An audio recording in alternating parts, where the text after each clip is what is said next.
Hartlike goeiemôre aan elkeen. Dit is so lekker om vanmôre weer hier by mekaar te wees. Na 'n week wat ons 'n bietjie reën gehad het en dit lekker koel is. Nou welkom aan die in tweespruit wat inskakel en ook elders. Mag ons elkeen vanmôre ook ervaar hoe dat die Here met ons elkeen persoonlik praat, ook deur sy woord vanmôre. Ek wil vanmôre uit Hebreërs 10 uit met julle saam lees. Hebreërs 10 vanaf vers 19 tot 25. En julle kan sommer julle Bybels oophou want ek gaan terugverwys na die tekste soos wat ons aangaan. Hebreërs 10 vers 19 tot 25 waar ons gaan kyk na drie reaksies van geloof. Voordat ons saam lees, kom ons buig ons hoofde in gebed. Ons aanbiddelike God in die hemel Vader, in hierdie oggend kom ons saam met die hele skepping voor U en ons buig voor U troon van genade, saam met die engele en die 24 ouderlinge en die lewende wesens soos ons in Openbaring lees. En ons aanbid U as die heilige God, U wat van ewigheid tot ewigheid daar is. U wat alles gemaak het en alles onderhou. U wat op die troon sit en elke mens hier op aarde sien. Wat elke regverdige raak sien en wat in elkeen se besondere omstandighede ook vir ons lei en voorsien, vir ons raad gee, vir ons bewaar, vir ons vrede gee en die genade en liefde oor ons openbaar. En Here, as ons dink aan U grootheid, dan staan ons verstom voor U. Want wanneer ons dink oor U soos wat dit in die woord vir ons geskryf is, dan voel ons brein of dit gaan stil staan. Want ons kan U grootheid kan ons nie begryp nie. Die grootheid van U liefde en die genade kan ons nie begryp nie.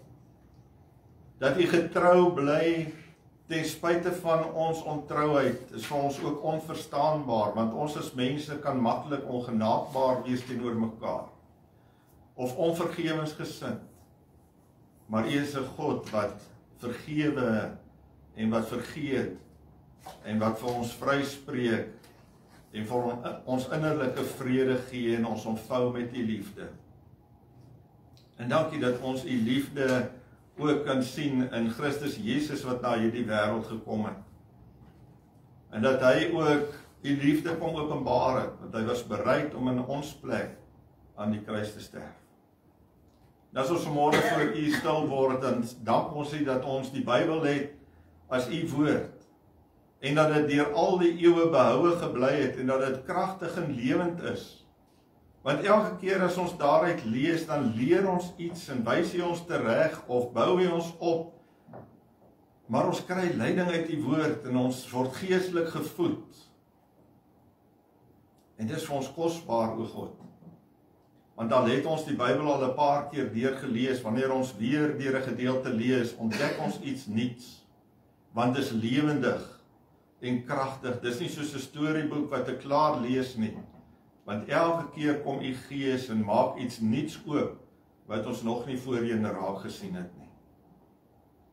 En dankie o God, dat ons weet, U is ook hier teenwoordig waar ons vanmôre saam is, en ook daar waar ander inluister op Facebook, en dat ons weet, dat U ons saambind met U liefde.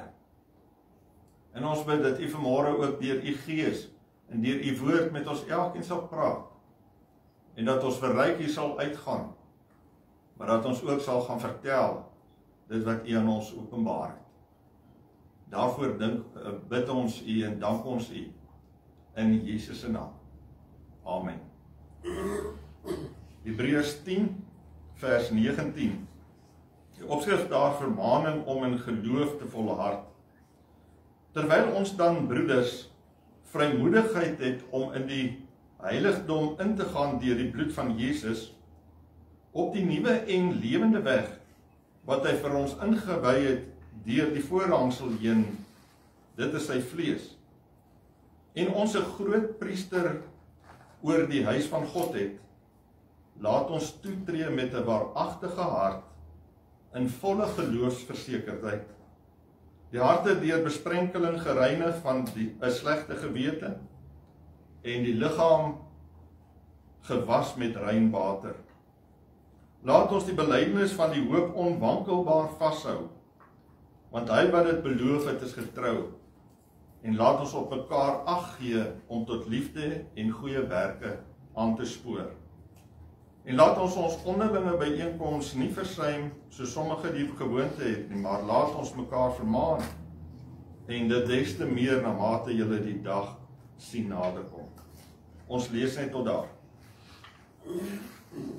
Ek gaan terugverwys na hierdie tekste soos wat ek aangaan met die boodskap.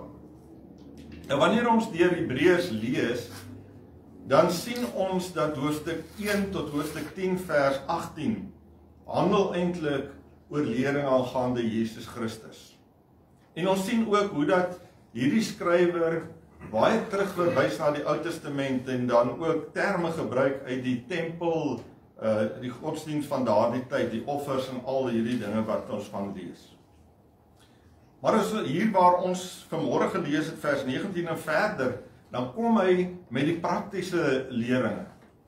Dit wat hierdie Hebreërs, Christen Jode, aan wie die brief gerig is, en ons ook vandag, dit wat in die eerste klompie hoofstukke geskryf staan, moet nou toegepas word, en dan skryf hy daaroor tot aan die einde van hierdie boek. Van vers 19 af tot die einde. En ons weet, in die Ou Testament moes die mense gereeld offers bring. Daar was verskillende offers wat gebring moes word, en dan eenmaal 'n jaar het die hoofpriester in die allerheiligste ingegaan om versoening te doen. En dit het nooit opgehou. Dit het aangehou, soos wat dit voorgeskryf is, dis hierdie offers gebring en het bloed van diere gevloei, en het hulle ander offers ook gebring, soos wat die Here verwag het. Totdat God die Vader, Jesus Christus as sy seun gestuur het, wat die volmaakte paaslam was. Want deur sy bloed, dit wat gevloei het, sy dood aan die kruis en sy opstanding, is hierdie offers uit dit weggeval. Dit het in vervulling getree. Ons hoef nie meer offers te bring. En hoofstuk 10 sê vir ons daar in vers 1, want die wet wat 'n skaduwee het van die toekomstige welddade, nie die beeld self van die dinge nie, kan nooit deur dieselfde offers wat jaar na jaar gebring word, die wat toetree tot volmaaktheid lei. So hierdie offers en wette kon nie doen wat dit veronderstel was om te doen nie. Maar in Christus het ons die volmaakte verlossing gekry. Vers 6 praat daarvan dat brandoffers en sondeoffers nie vir God behaag het nie. As ons 10 vers 6 lees, deur hierdie wil is ons geheilig deur die offer van die liggaam van Jesus Christus net eenmaal. So net eenmaal is dit nodig dat hy gesterf het. En elke priester staan wel dag vir dag om die diens waar te neem en dikwels dieselfde offers te bring, wat tog nooit die sondes kan wegneem nie. Maar hy het nadat hy een slagoffer vir die sondes gebring het, vir altyd gaan sit aan die regterhand van God. En wag nou verder totdat sy vyande gemaak is, 'n voetbank van sy voete.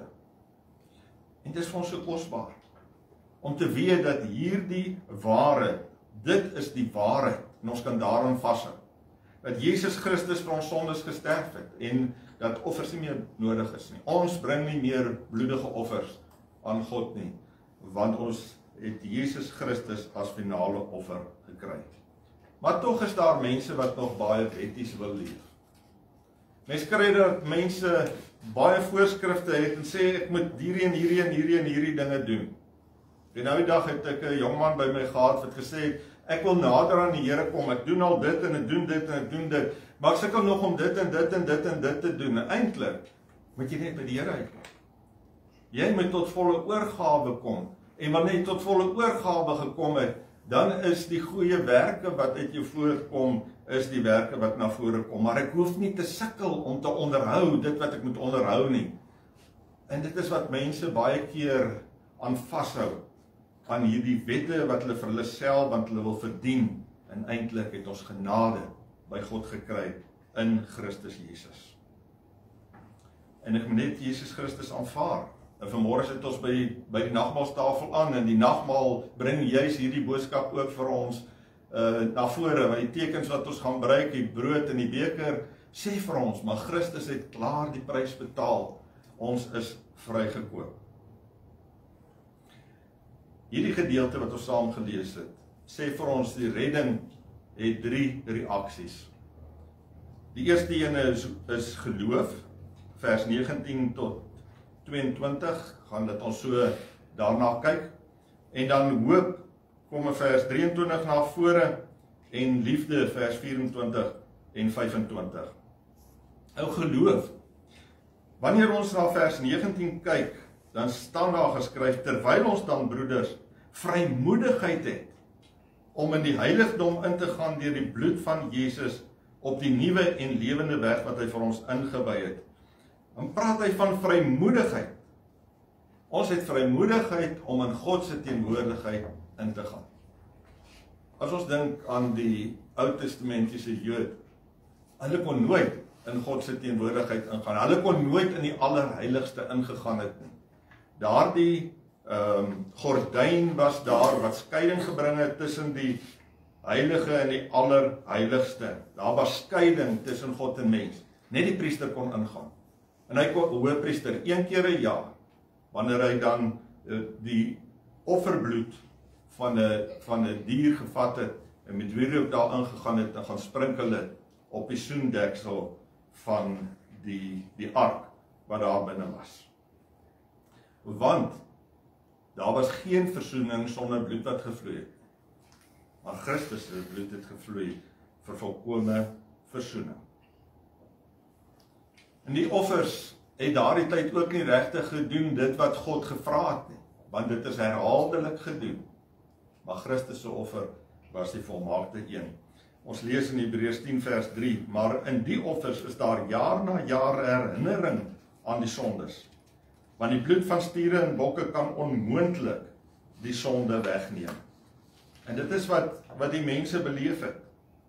En dit was die skadubeeld, soos wat vers 1 sê in hoofstuk 10, skadubeeld van wat kom, wat in Christus gebeur het. So al hierdie offers en die dinge binne die tempel was 'n vooruitwysing van dit wat nog in vervulling gaan tree en wat in vervulling getree het toe Christus gekom het.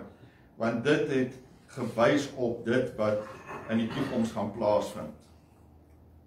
En hierdie skeiding wat daar was tussen God en mens, daardie gordyn het geskeur toe Christus gesterf het. En toe het almal vrye toegang tot God. En dit maak nie saak. En baie keer is dit so dat mense dink, maar my werke of my lidmaatskap in 'n kerk of as ek gebore is as 'n Jood, gee vir my die ewige lewe, want dis wat die Jode ook gedink het. As al hierdie goed doen, dan gaan ek die ewige lewe en kan ek in die teenwoordigheid van God ingaan. Maar ons weet, as ek Jesus het, kan ek met vrymoedigheid in die teenwoordigheid van God ingaan. Ek en jy het vrye toegang tot die troon van God elke dag. Maak nie saak waar ons is nie, daar waar ek stil word met my Bybel en waar ek stil word in gebed, daar is ek in die teenwoordigheid van God en kan ek met hom praat as my Vader. Hoekom? Want ons het 'n liefdevolle verhouding met hom. Johannes 1 vers 12 sê vir ons, maar aan almal wat hom aangeneem het, het hy die mag gegee om kinders van God te word, aan hulle wat in sy naam glo. So elkeen wat glo in Jesus Christus, en wat God aanvaar het in sy lewe, het hierdie vrye toegang, het hierdie besondere intieme verhouding, wat daar is tussen 'n pa en sy kind, 'n ouer en sy kind. En daarom kom ons met vrymoedigheid. As ons dink aan die verlore seun, daar die hele gelykenis, dan sien ons hoe dat hierdie seun weggegaan het, nadat hy geweldige sonde gedoen het teenoor sy pa in die gemeenskap, alles opgeëis het en gesê, vir my is pa eintlik dood, gee my goed dat ek kan gaan. En toe hy daar ver is en hy sit daar by die varke en hy wens om van die pele te eet, toe het hy besef, maar die diensknegte van sy pa het baie meer as wat hy het. En hy wou teruggaan as 'n diensknegt. En as mens kyk na hierdie hele gelykenis, dan sien ons hoe dat hierdie pa, toe hy sy seun sien aankom, het hy na hom toe gehardloop, wat teen die gebruik was van daardie tyd. En hy het sy arms om hom gevou, en hom verwelkom, en hy het hom teruggebring huis toe, en die kind het gesê, maar ek sal 'n diensknegt in pa se huis wees. Hy het gesê, nee, gaan bad my seun, gee vir hom 'n nuwe kleed, sit 'n ring aan sy voete, aan sy vinger, en skoene aan sy voete. En daardeur het hy vir hom sê, jy is deel van my huishouding. Jy is my kind, jy kan hier aan hierdie feestafel kom aansit. En hierdie Vader het al vergewe wat gebeur het. En dis hoe God die Vader oor ons voel. Hy wag vir ons as mense om by die punt te kom waar ek voor hom breek, my skuld bely en Jesus as verlosser aanvaar, en ek kan inkom en aan die tafel gaan aansit en saam met hom 'n feesmaal kan vier. So ons gaan in sy huis in sy liefdevolle teenwoordigheid, want hy is 'n regverdige God wat vir ons elkeen daar wil hê. En dis deur ons geloof, as gevolg van ons geloof, dat ek die vrymoedigheid het om na God te gaan. Want nie een van ons is bang om na God te gaan. Nie een van ons is 'n vrees en bewing oor God, behalwe as ek 'n klomp sonde het wat ek moet bely en ek wil dit nie bely nie, dan kan 'n mens met vrees en bewing sit. Maar ek gaan met vrymoedigheid in, want ek weet Christus het gesterf. En toe hy gesterf het, was al my sonde op hom gelaai. 1 Petrus 2 vers 24. Wat self ons sondes in sy liggaam op die kruis uitgedra het, sodat ons die sondes kan afsterwe en vir die geregtigheid lewe. En dit is so kosbaar om dit te weet. En dat ons gaan, vers 20 praat van 'n nuwe en lewende weg, wat hy vir ons ingewy het, deur die voorhangsel heen, dit is sy vlees. Ons is op hierdie nuwe en lewende weg, en wat beteken dit? Die nuwe weg is gebaan deur sy soen doodheen. En ons weet, Jesus Christus het nie in die graf gebly nie, hy het opgestaan. En die bewys is daar, dat 'n klomp mense hom gesien het, en dat die graf oop was, die doeke was daar. Daar was mense wat dit gesien het, en hy het aan hulle verskyn, om te bevestig dat hy lewe. Hy lewe, en hy is die een wat by God die Vader aan sy regterhand sit, en vir ons intree. So dis die lewende weg. Dis die lewende weg, want Jesus het gesê, ek is die weg, die waarheid en die lewe. Niemand kom na die Vader behalwe deur my nie. Johannes 14 vers 6. En omdat hy lewe, het ons hierdie lewende weg, en het ons die lewe, want ons het die lewe in hom ontvang. Ek en jy het die ewige lewe, nou reeds. Al leef ons tydelik hier op aarde, ons gaan nog almal sterf, maar ek het reeds deel aan die ewige lewe. Lewende weg, want ons is ook lewend. Daar in Efesiërs 2 vers 4 en 5 en 6 staan geskrywe, maar God wat ryk is in barmhartigheid, het ons deur sy groote liefde waarmee ons liefgehad het, ook toe ons dood was deur die misdade, lewend gemaak saam met Christus. Uit genade is julle gered, en saam opgewek, saam laat sit in die hemele, in Christus Jesus. So ons is in Christus opgewek, ons is lewend saam met hom daar, want hy verteenwoordig ons daar by God die Vader. Hy herinner voortdurend vir God die Vader dat ons sy kinders is, en dat ons skuld bely, dat ons vergewe moet word. Hy tree vir ons in. In Christus is ons lewend gemaak, en dit het gebeur deur die werking van die Heilige Gees. Toe hy die wedergeboorte en die bekering in my bewerk het, my gehoorsaam gemaak het om te antwoord op die roepstem van God, en my lewe en jy jou lewe in sy hand kom plaas. Maar moet ons in hierdie teenwoordigheid ingaan? Hy sê hier in vers 22 vir ons, in volle geloofsversekerdheid, die harte deur besprenkeling gereinig van 'n slegte gewete en die liggaam gewas met rein water. So met 'n waaragtige hart. En as 'n mens dink aan 'n waaragtige hart, dan is dit eintlik 'n opregte hart. 'n Opregte hart, dat ek eerlik is en openlik is met God. Hy ken ons tog deur en deur. Ons kan probeer om iets weg te steek, maar hy sien deur dit. Daar's niks wat nie vir hom bekend is nie. So ek kom met 'n opregte hart na hom toe. En ek wil sy wil vir my lewe soek. Ek wil hê hy moet in my lewe werk. En my en jou gebruik tot uitbreiding van sy koninkryk en tot sy heerlikheid. En ons kan nie net met ons mond tot hom nader nie, maar met my hart. Dit wat binne in my is. Wanneer ek my hart met God kon deel, dan is ek opreg voor hom. En ek kan vir hom sê wat ek voel, kan sê wat ek dink, kan sê wat my behoeftes is. Dis 'n opregte hart. Maar ook met volle geloofssekerheid. As hy sê, dan praat dit van 'n oorvloedige geloof in Christus. Dit is wat ons moet hê. En ek het die geloof reeds ontvang, uit genade deur God. Ons het nou daar in Efesiërs 2 gelees. Geloof in 'n waaragtige hart is nie al wat nodig is nie, maar die hart gereinig. Die hart gereinig deur besprenkeling van 'n slegte gewete.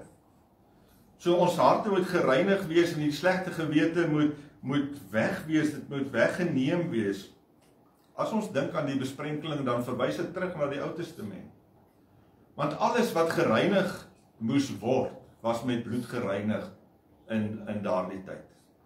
So alles wat in die tempelse diens ook gebruik was ingewy en gereinig voordat dit gebruik moes geword of kon word.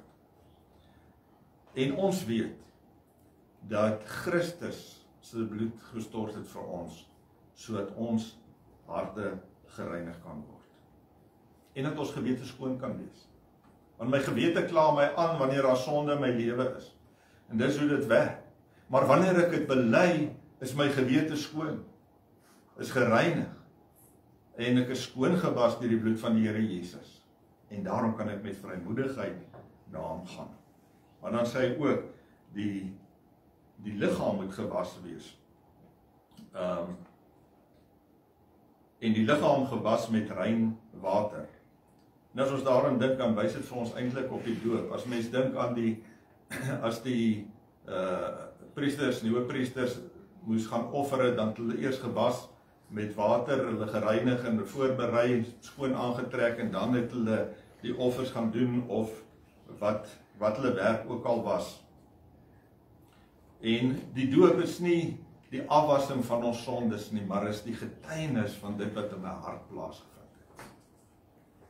Wanneer ek my liggaam gewas is met rein water, wanneer ek gedoop is, dan sê ek dit wat gebeur het toe ek my lewe met Christus reggemaak het, is gedoop en dis teken dat my liggaam gewas is.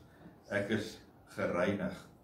En ons kan ook daaroor dink dat die woord ook rein water is wat ons gedurig reinig, want dit spreek ons aan, dit was ons van binne, omdat ek luister na wat dit sê en ek regmaak met God wat verkeerd is.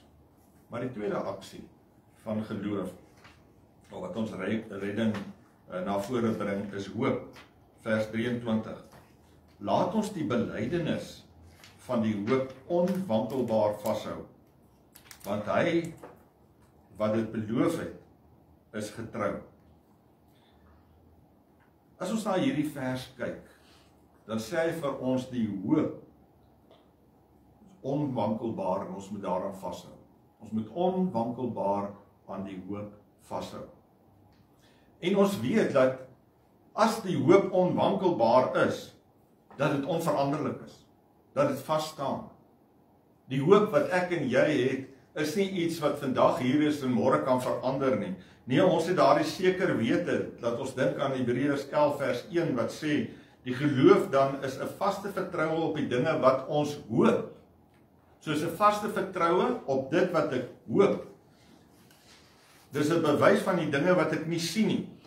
En dan skryf Paulus ook in Romeine 8 vers 24, want ons is gered in hoop Maar die hoop wat gesien word is geen hoop nie, want wat iemand sien, waarom hoop hy dit nog?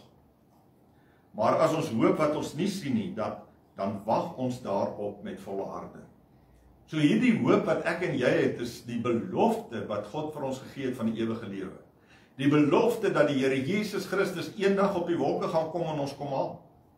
Dat ons eendag saam met hom in die hemelse koninkryk sal wees.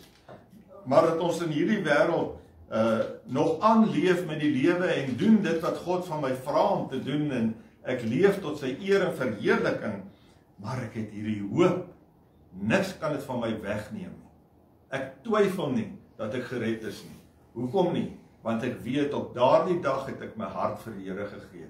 Ek twyfel nie dat die Here lewe nie. Hoekom nie? Want die skrif sê vir my die waarheid. Christus het opgestaan.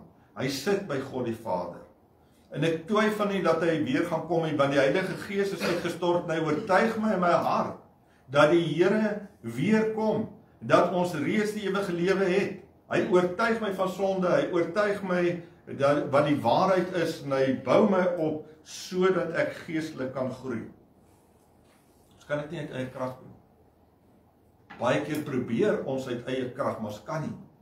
Ek moet dit vir die Here gee, want deur sy hulp, deur die Heilige Gees kan ek vashou en volhard, sodat ek die onverwelklike kroon kan ontvang.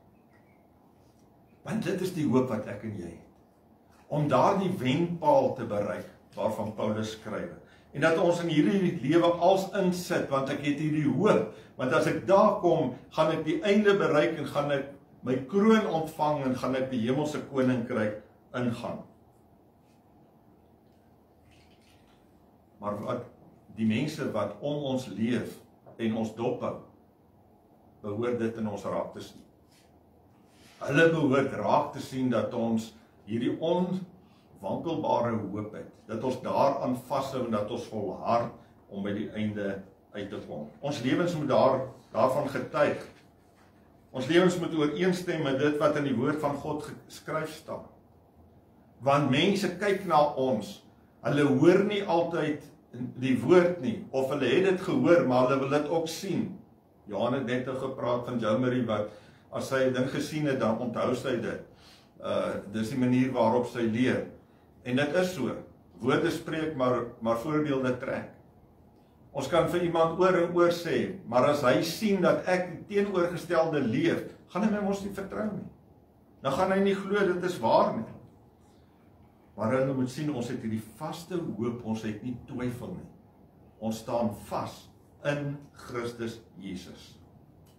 Want ons leef in 'n tyd waar daar baie twyfel is, waar daar baie onsekerheid is. Ons leef in 'n tyd waar mense sê, ek weet nie meer of ek môre werk het nie. Ek weet nie wat gaan met my pensioen eendag gebeur nie. Ek weet nie waar gaan ek eendag bly nie. Daar's soveel onsekerhede. En mense soek iets om aan vas te hou. En as ons kyk na voorspellings en dit wat in die media is, word daar 'n baie swart prentjie baie keer geskets en dit maak mense bang. Maar weet jy wat, ek en jy weet dat God in ons behoeftes voorsien. Hoekom weet ons dit? Hy sê dit in die Bybel. Hy sê in Matteus vir ons, dat ons nie hoef te bekommer oor die dag van môre nie. Want die dag van môre bring sy eie bekommernis. Hy sorg vir die voeltjies van die hemel, hulle saai nie, hulle oes nie, hulle bring nie skure bymekaar nie. Die blomme van die veld is beklee met groter heerlikheid as wat Salomo se kleed was. En dan besef 'n mens, maar in 'n tyd waarin ons leef, moet ons as gelowiges so vas staan, so vashou aan ons hoop en ons geloof in Christus Jesus, dat ons dit vir mense kan, dat hulle dit kan raak sien wanneer hulle sien hoe ons leef. Dat hulle dit kan hoor wanneer ons praat en ons getuig oor dit wat ons glo. Maar dan kan ons vas staan. Paulus skryf ook daar in Romeine 8, as ons kyk daarvan vers 31 af, dan skryf hy oor al hierdie goed, dood en lyding en benoudheid en honger en dors en al hierdie goed. Dan sê hy, maar niks kan ons skei van die liefde van God nie. Al is hierdie goed daar. Hy sê, hoekom? Want ons is meer as oorwinnaars deur Christus wat ons krag gee. En dit is wat mense in ons moet raak sien. Dis hoe ons moet leef. En ons kan dit net leef deur die krag van God, omdat ons vashou aan die hoop en ons geloof geanker is in Christus Jesus die Here. En ons moet dan ook daders wees. Jakobus 1 vers 22, en word daders van die woord, nie net hoorders wat julle self bedrieg nie. Ons moet daders wees, ons moet leef, prakties leef, dit wat ons glo. Maar die derde faset is liefde, vers 24 en 25. En laat ons op mekaar ag gee om tot liefde en goeie werke aan te spoor. En laat ons ons onderlinge byeenkoms nie versuim soos sommige die gewoonte het nie, maar laat ons mekaar vermaan en dit des te meer na mate julle die dag sien naderkom. Wanneer skrywer hier skryf van vermaan hulle eintlik en hy sê, julle moet liefde teenoor mekaar betoon. Julle moet mekaar aanspoor tot liefde en goeie werke. Hoekom? Want dis wat die woord van God vir ons sê. Dis hoe ons moet leef. 1 Johannes 4 vers 7 en 8 het Johannes ook geskryf en sê, geliefdes, laat ons mekaar lief hê, want die liefde is uit God. En elkeen wat lief het, is uit God gebore en ken God. So mens sien hier, né? Elkeen wat lief het, is uit God gebore en ken God. Hy wat nie lief het nie, het God nie geken nie, want God is liefde. En dit is wat mense soek. Mense soek liefde. 'n Goddelike liefde wat deur ons gestalte kry. 'n Liefde wat anders is as wêreldse liefde. Want die wêreldse liefde sal vir 'n ou iets gee, maar ek verwag iets terug. Ek sal nog dit vir jou doen, maar gaan dit nie vir daai ou doen. Dit is hoe dit gaan. Dat mense verwag iets terug. Maar wanneer ons mekaar liefhet, dan beteken dit nie dat ons nie van mekaar mag verskil nie. God het ons verskillend gemaak en ons kan verskillende sienings hê, verskillende werke, verskillend optree teen mekaar, maar ons moet mekaar aanspoor tot liefde en goeie werke, sodat die ongelowige dit kan raak sien. En wanneer haar liefde binne 'n gemeenskap van gelowiges is, dan is dit anders as die liefde van die wêreld, want ons is aan mekaar gebind deur die liefde van God. Ek het al so baie keer gesien, ek was baie keer in die buiteland en met verskillende bevolkingsgroepe, en wanneer 'n mens daar na 'n kerk toe gaan, ek dink nou spesifiek, was daar in Singapore in 'n spesifieke gemeente die dag, en dit het gevoel of ek hierdie mense al jare ken. Hoekom? Want die liefde van God was daar. Ons is deel van die huisgesin van God. Want hulle is kinders van die lewende God. En ek is 'n kind van God. En dit is wat anders is. Dis hoekom ongelowiges baie keer raak sien en sê, maar hoorie, wat gaan daar aan by julle, want ons sien dat julle vir mekaar lief is. Ons sien dat julle vir mekaar omgee. Ons sien dat dit anders is. En dis omdat hierdie liefde is nie uit onsself nie. Want as dit uit onsself gekom het, kon ons nie lief hê nie. Dis 'n vrug van die Gees. Liefde is 'n vrug van die Gees. Galasiërs 5:20. En dan weet ons, dis 'n liefde wat ongeveinsd is, wat geen voorbehoud het nie. Dis die liefde wat Christus vir ons kom wys het. Hy het alles op die altaar geplaas. Hy het gesê, ek sal alles gee vir julle. En dis die liefde wat ons ook moet uitleef.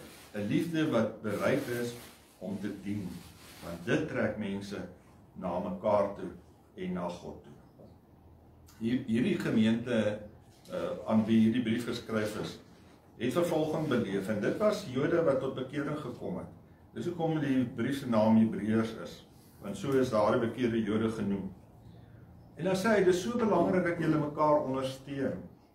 Laat die ander kan sien, al word julle vervolg, sien hulle hierdie liefde van God. Ek so 'n klompie jaar terug het ek 'n boekie gelees.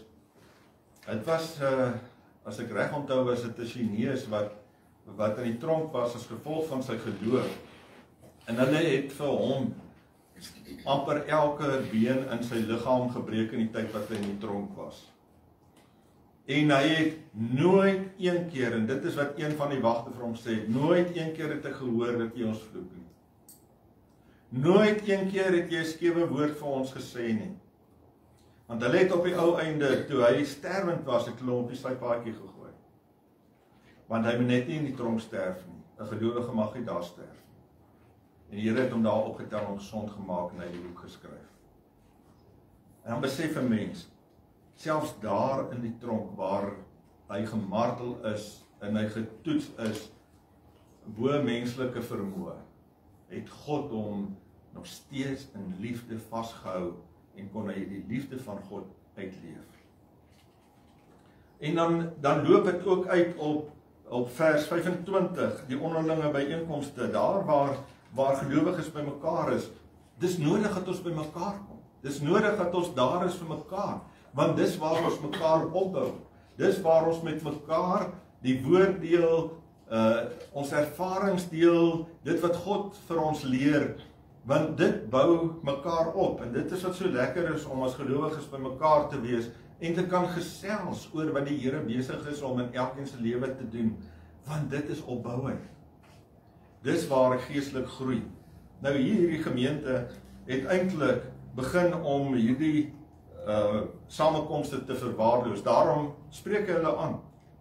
En baie keer is dit ook met onsself so, dat ons samekomste verwaarloos. As ek kyk hoe lyk die mall op 'n Sondag. Ek is een Sondag voor kerk en moes ek gou 'n pakkie daar by Pep gaan afhaal, want ek het na kerk het ek in die park toe gery en ek moes dink dit was my kar se lisensie, moes hom daar kry. En ek is voor 9 dae in. Toe hulle oopmaak, toe's ek binne. Toe's ek 5de in die ry by die til. Daai mall het amper nie parkeerplek gehad nie. Maar wanneer 'n mens kyk na kerk, dan sien 'n mens daar's min mense daar. En baie keer voel mense geestelik afgemart en uitgeput, omdat hulle nie die geleenthede wat daar is, of dit Bybelstudie is, of bid hier is, of wat ook al, dit bywoon en gebruik, want daar word dit toegerus. Ons moet mekaar vermaan, hoekom? Omdat ons weet, na mate julle die dag sien nader kom, vers 25, omdat ons weet dat Jesus Christus weer kom. Dat ons nie eendag soos daardie onverstandige nomaagde sal wees, rustig, en hier kom die bruidegom en die olie is op nie. Maar dat ons gereed sal wees, en dat ons mense sal vermaan en sê, maar die Here is op pad. Jy moet jou lewe regmaak. En ons is almal deel van hierdie liggaam van Christus. Hierdie liggaam moet funksioneer, dit is 'n lewende organisme. Ons is 'n lewende organisme wat in hierdie wêreld die lewe kan gee en lewe kan oordra aan ander. Want ons weet, wanneer die Here Jesus weer kom, sê Paulus daar in 1 Korintiërs 3 vers 13, sal elkeen se werk sal aan die lig kom, want die dag sal dit aanwys, omdat dit deur vuur openbaar gemaak word. En die vuur sal elkeen se werk op die proef stel, hoe danig dit is. As iemand se werk bly staan, wat hy daarop gebou het, sal hy loon ontvang. So ons is verantwoordelik om ook in mekaar te bou, en ook in ander nader te trek, die weg van saligheid te wys, en hulle by Christus uit te bring, en in hulle in te bou. Dis wat die disippels gedoen het. Jesus het hulle geleer, het hulle uitgestuur. Hulle het teruggekom vir hom gesê, wat hulle ervaar het. En op die ouend is Christus weg en hy het hulle uitgestuur. Hulle het weer disippels gemaak en hulle is uitgestuur. En dit is wat die Here is.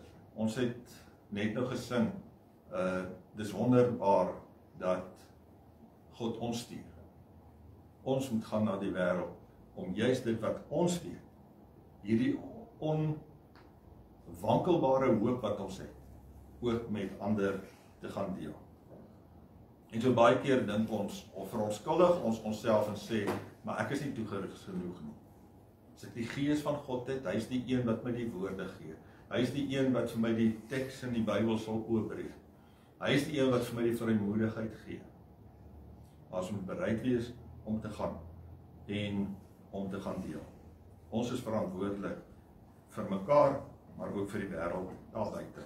Ons kan ons nie vir onskuldiges sê, maar dit is die ouderlinge, die diakens, die predikante se werk, ons is die lidmate, almal. Want ons het hierdie onwankelbare hoop en ons is hierdie gestuurdes wat met hierdie hoop die wêreld moet ingaan en dit met iemand deel. Vanmôre is ons hier by mekaar omdat ons juis so saamgebind is in Christus Jesus en ons gaan by die nagmaalstafel aansit waar ons dan ook ons belydenis dat ons hierdie onwankelbare hoop het, dat ons die geloof in Christus het, dat ons harte gereinig is, dat ons liggaam gereinig is, dat ons harte, hoe het hy hier gesê, ons met 'n waaragtige hart kom, ons is besprenkel en gereinig van 'n slegte gewete, en dat ons hierdie belydenis het van hoop waaraan ons vashou. Want dis wat hierdie tekens vir ons ook kom sê. Dit staan vas.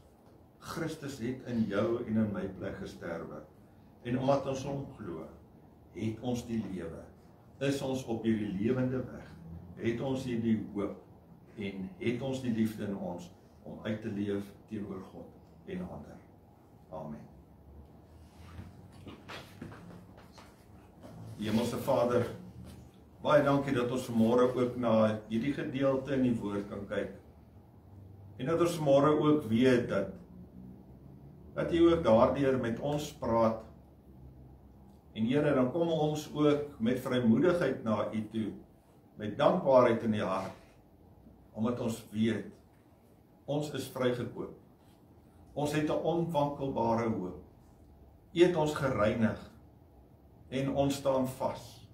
U het U liefde in ons harte gegee en ons kan dit uitleef teenoor U en teenoor mekaar en teenoor ongelowiges ook daar buite. En Here, ons wil vra dat U vir ons ook sal gebruik in die diens.